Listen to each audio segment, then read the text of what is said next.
Migration has been one of the most important issues on the EU's agenda in the recent years. We at ICMPD have been providing expertise on migration since 1993.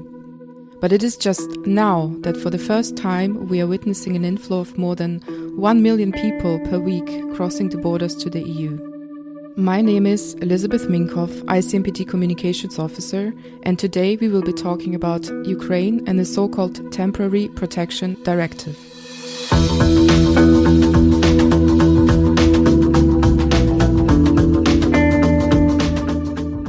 In today's episode, we will discuss what the Temporary Protection Directive means for Ukrainian refugees, why it was introduced in the first place for the first time now, and what its advantages and disadvantages are.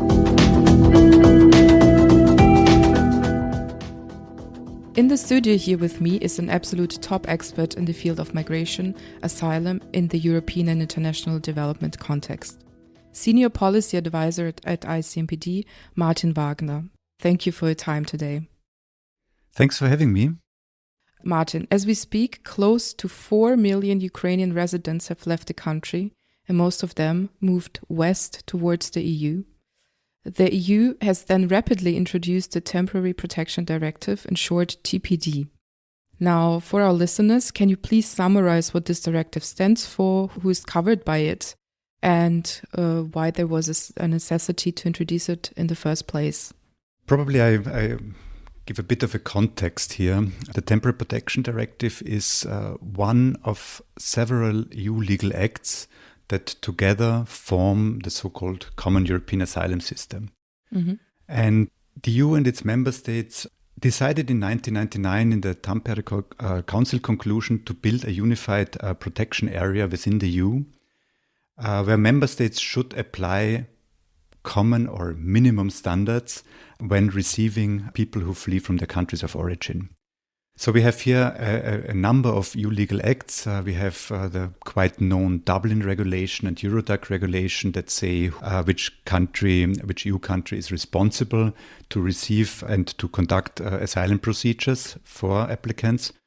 But then we have also other legal acts like a procedures directive that says how the procedure has to run, or the qualification directive which says how the state has to determine whether somebody needs international protection or not. And of course, we also have one directive that deals with reception, which is the Reception Conditions Directive, which gives certain rights to asylum seekers during the application, has provisions on housing, on material needs, and so on.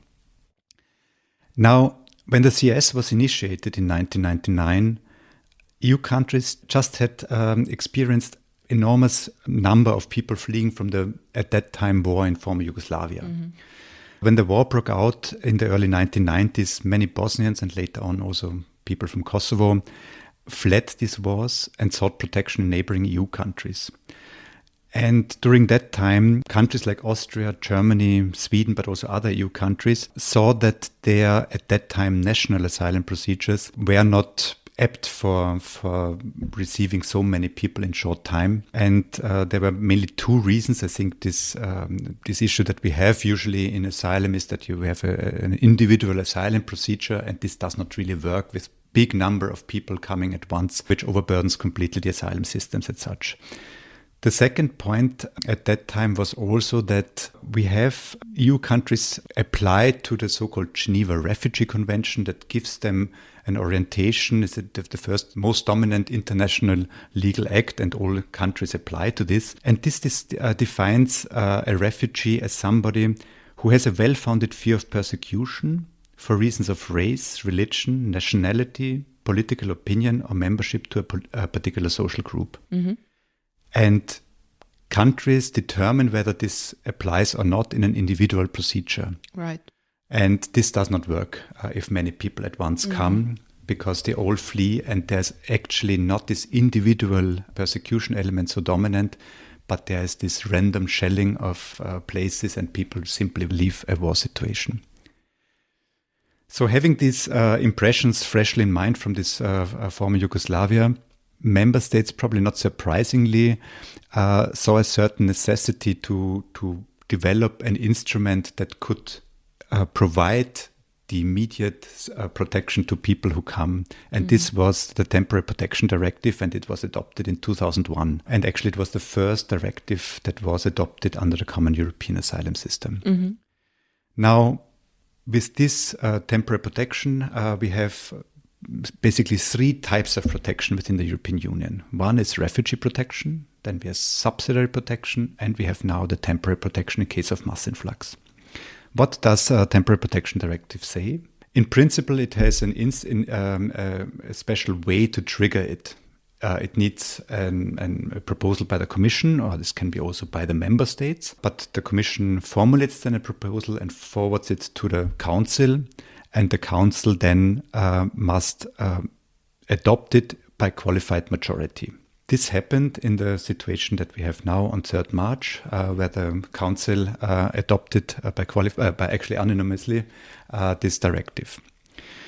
Once triggered, all people who are covered by this temporary protection are eligible to stay in the EU countries. And there is no individual asylum procedure, and people have immediate access to a residence permit, education, healthcare, and the labor market. Now, just what did the Council decide on 4th of March? To whom does it apply? It applies now to Ukrainian nationals who resided in Ukraine and who have been displaced on 24th February 2022. This is the cut-off date. It also applies to stateless persons and people to whom Ukraine granted protection before 24th February. So these are for sure included, and this is in all member states the same.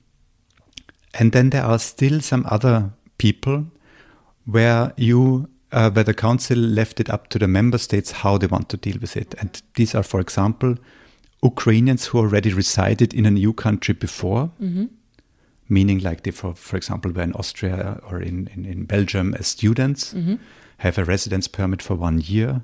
So they are not per se covered by the temporary protection. And also third country nationals who resided in Ukraine. And these are, again, for example, students who stayed in Ukraine and who had also to leave. And for these groups, the Council left it up to member states whether they will put them under temporary protection directive or whether they grant them some other rights or other protection status. Okay. This protection has not been applied before, is that correct? Exactly. This is the interesting thing, and if you can call it in these days like that, but Temporary Protection Directive was already long called dead law in a way. There were several attempts to trigger it. I just remember in 2011, during the Arab Spring, when many people came, there was a discussion, but more dominantly in 2015, 2016, where we received a lot of people coming to European countries, and there were some voices that wanted to trigger this directive. But I think the situation that we see right now is in many ways different, and probably three reasons why I think why there's a big difference to now to the situations back then. The first is, of course, a geographic reason. Ukraine is in the direct neighborhood of the European Union, and there are basically three ways, either to the Russian territory, which many will not go, of course, to Moldova, that's the only country, not EU country or not Russian country that is there, and many people flee there, or to EU countries that directly neighbor Ukraine. The second point is the scale that we have now. I think it's unprecedented that so many people in so short time arrived. You mentioned before the numbers, 3.5 to 4 million within what we have 3 weeks now. This is enormous. And the third point is, and this is, I think, probably one of the main points that we have, is this historic ties. We have many Eastern European EU countries who have a certain a big sympathy towards Ukraine and towards the situation and relation with Russia. This is an historical tie, and we also have a lot of diasporas in many of those countries. And I think all these situations are quite different to what we had, for example, 2015-16 or in 2011. Okay.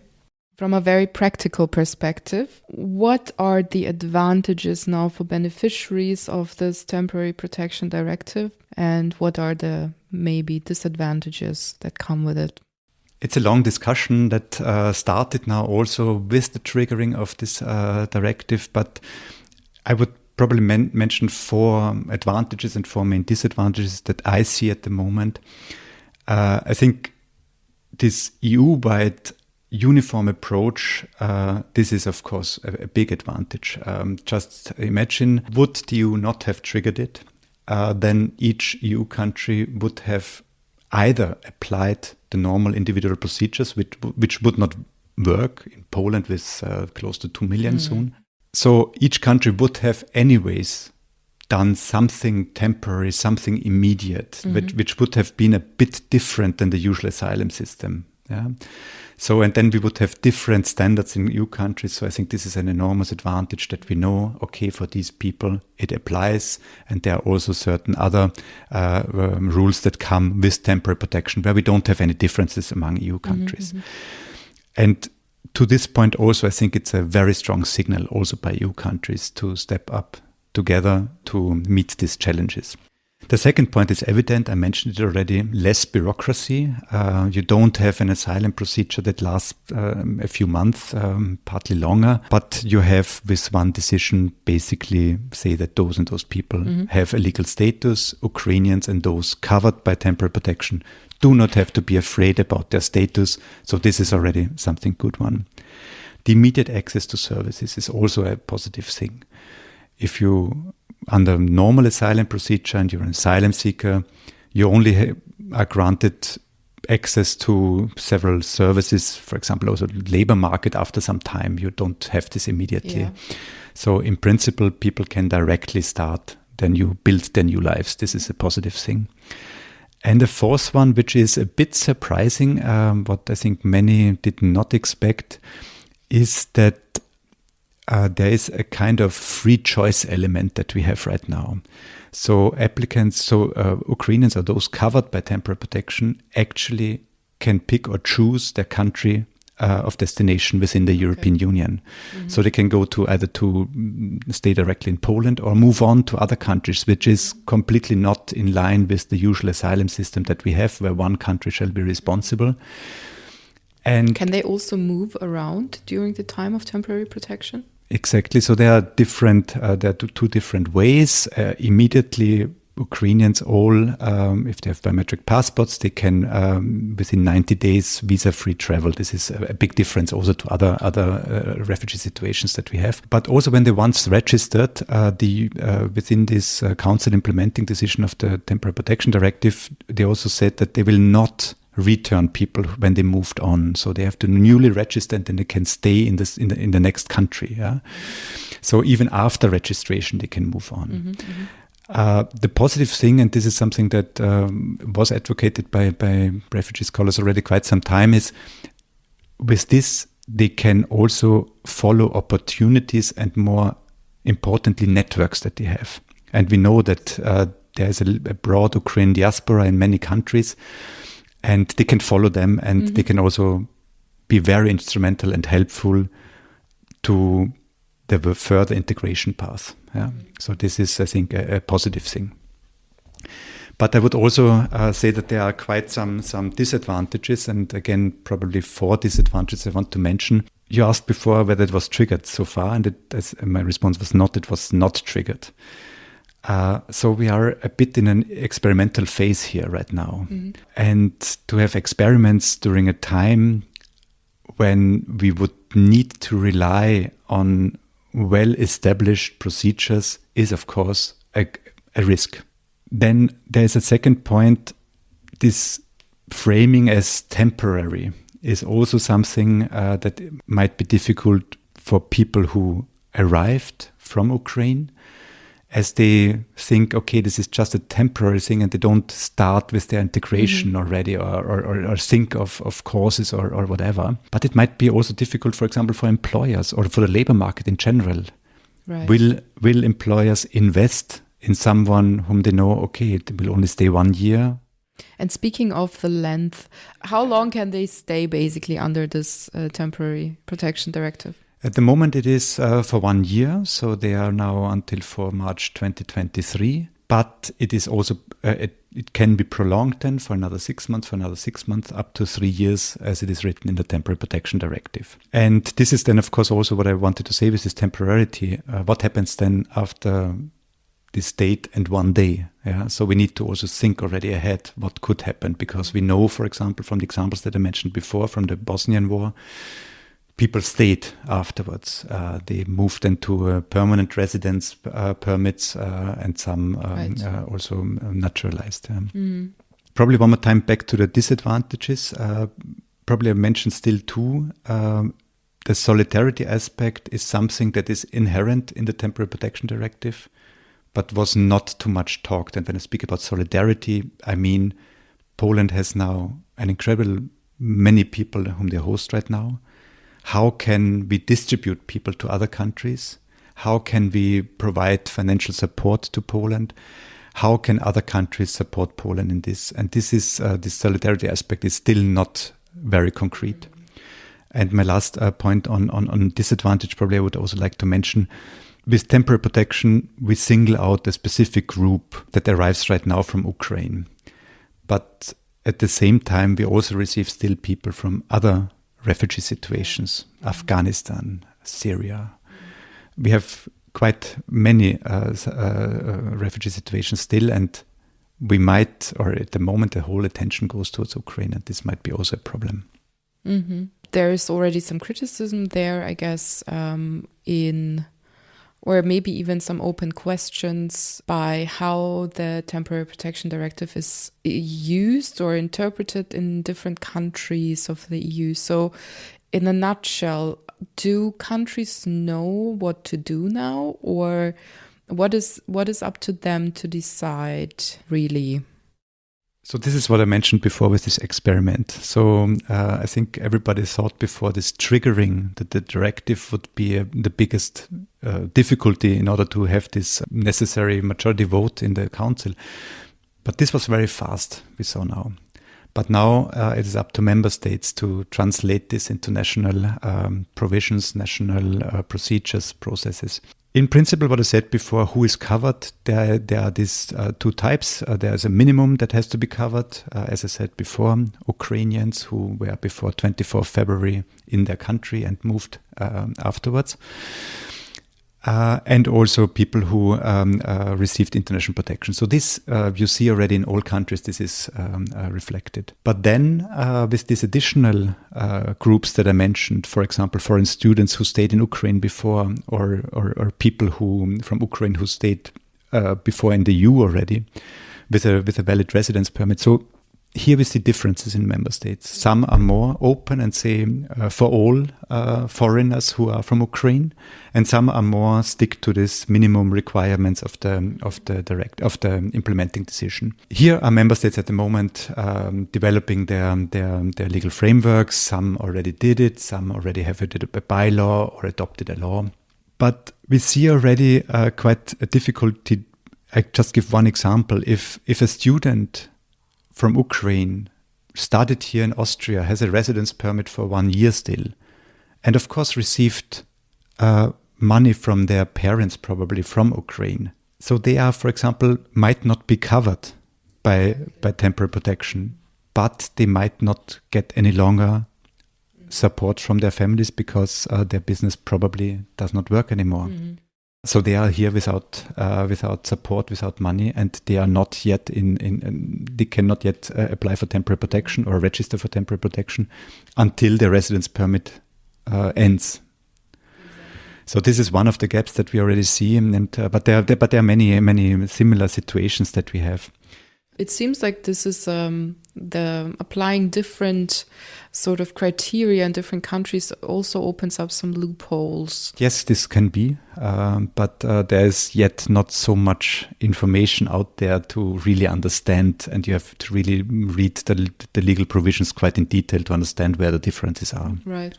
But there are also some problems. This legal part is only the one side of it. We also see this practical implementation issues that will soon follow. I said before, people have free access to services, but how flexible are our services like labor market? How quickly can such work out? And I think public employment service are already preparing for how they can respond to that. So that would mean you cannot just go and start working in certain professions, like as a doctor, for instance. You would not be able to do that under current legislations, I think, in most European countries. Maybe it's different for other jobs, but exactly, it's quite different, and this is something that we see from other refugee movements. Refugees, it's very difficult to recognize qualifications. This we will see how this might be a bit easier with Ukraine, because there are a bit similar ways. But still, it is a usual thing that refugees cannot access their qualification. Only after some time they can do that. So this is one of the things. But we also have this usually that first to look that nationals enter the labor market, but then EU citizens, and then foreigners actually. So this we will also see how this will develop in each country, whether this is a bit more broad or not. But in principle, one must also say there's quite a demand in labor in many EU countries. So this is on the positive side, which we'll see how this balances out. Okay. So we already covered what happens once, so we don't know really what happens when the TP ceases. Are there any long-term strategies already being discussed? Or are we still completely in crisis mode and that's not really? I think we are really still in the mode.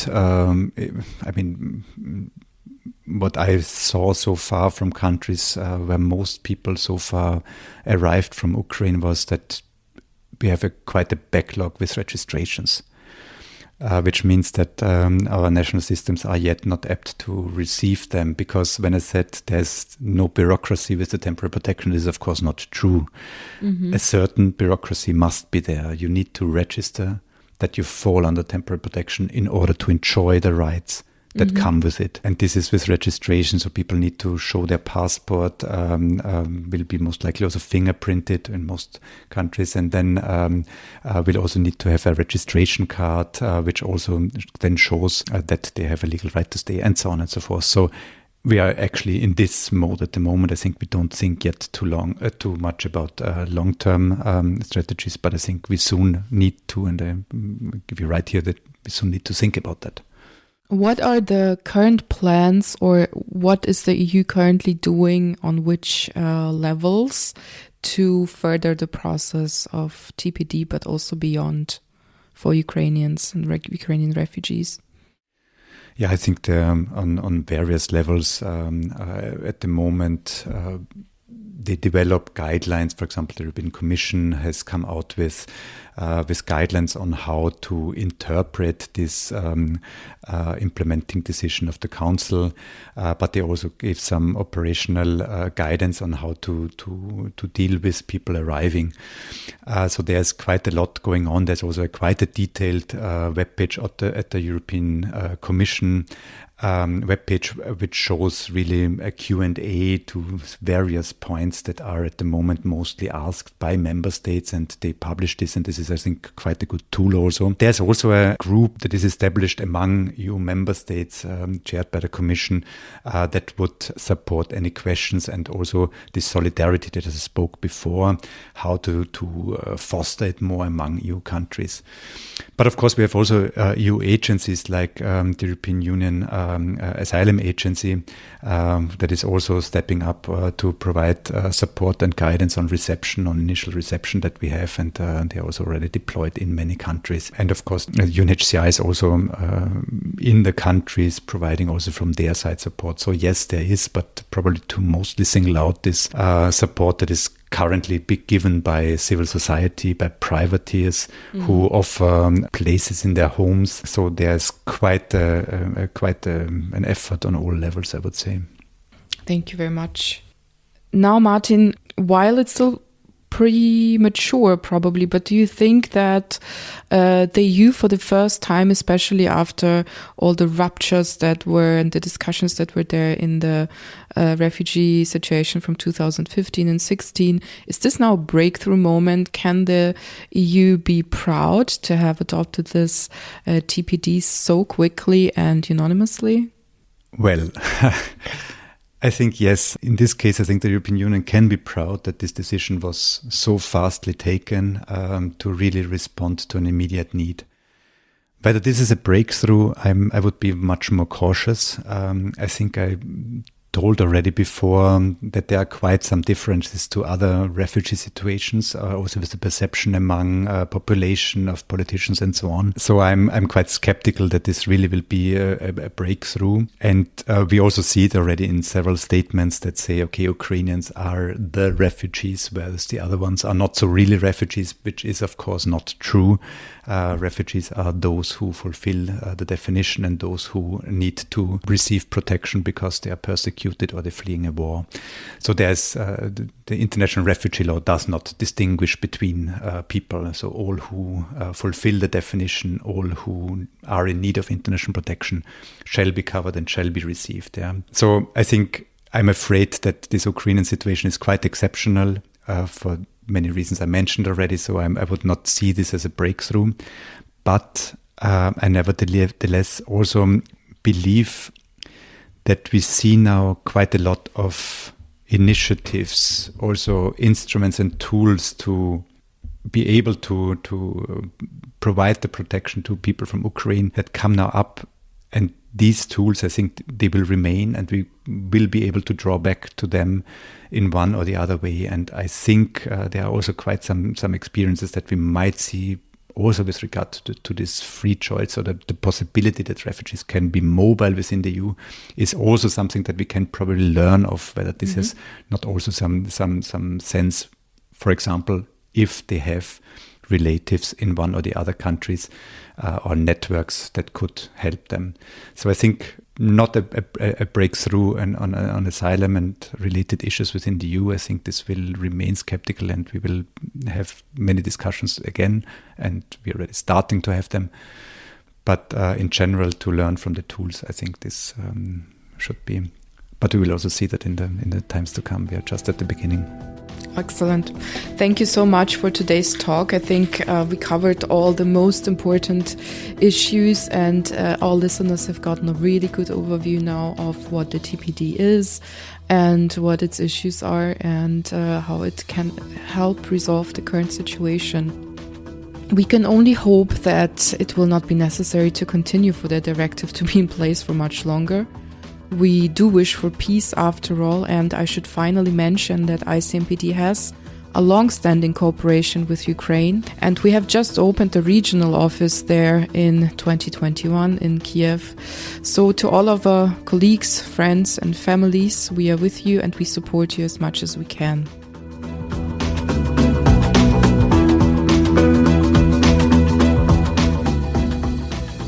Stay up to date on ICMPD's activities and visit our website icmpd.org, sign up for our newsletter and follow us on social media.